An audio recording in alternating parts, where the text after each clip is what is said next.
Hi, my name's Shaf. And I'm Lola. We both work at Great Ormond Street Hospital for Children in London.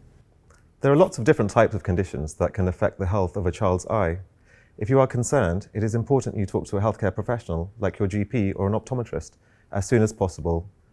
If the condition is diagnosed quickly, there could be more treatment options available. Sometimes eye problems might be a sign for something else that's not right, such as a problem elsewhere in the body. This is quite rare, but speaking to a healthcare professional can help you look into this. There are eyesight conditions which are much more common, and we'll focus on them in this video. Longsightedness, which is called hypermetropia in medical terms, means that things can look blurred at different distances, but especially close up, because your eyes cannot focus properly. This can affect tasks like reading, writing, even colouring and drawing. It is common for children to have a mild long-sighted prescription when they are young, and we may not need to prescribe them glasses. When children are very young, the eye is more flexible, so it can adapt around this to focus on things at a range of distances. Usually, this long-sightedness balances out later in childhood, but if it does not, or is more than a mild prescription, then we may recommend that they wear glasses. Short-sightedness, which is called myopia in medical terms, can affect your vision at all distances, but especially when looking at things that are far away. This can affect tasks like reading a whiteboard in a classroom or playing certain sports. Usually, a child becomes increasingly short-sighted as they grow. Myopia in children may be linked to myopia in their parents, and also the amount of time spent indoors on short-distance tasks like reading or using screens. In children, it's common for their prescription to change as their eyes grow up until the early adulthood years. What about astigmatism? Astigmatism is when the shape of the eye is more like a rugby ball rather than round like a football. This causes blurry vision, which can affect looking at things up close as well as far away. But what is it that actually causes blurry eyesight in these different conditions? Well, when light enters the eye, it passes through different parts. First, a part called the cornea, which is the clear window of the eye, and then through the lens. These parts focus the light onto the back of the eye, called the retina.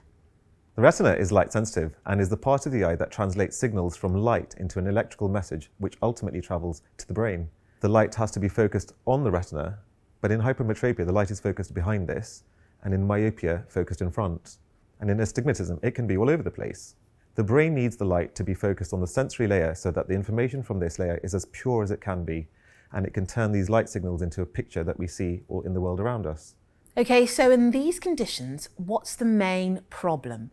Is there something not quite right with the cornea of the eye or the lens? It can be one or both. Shall we quickly talk about squints? Sure. Well, what is a squint? A squint, which is called strabismus in medical terms, is when one or both of the eyes don't look straight ahead or may not move together.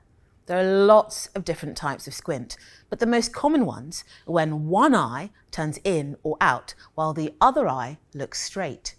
This can give problems with vision in the squinting eye. This is different to a pseudo-squint or fake squint, when the eyes look as if they're out of line, but they're not.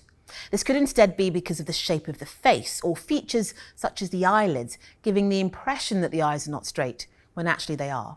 We can test for this in the clinics. This is different from a lazy eye. Let me explain.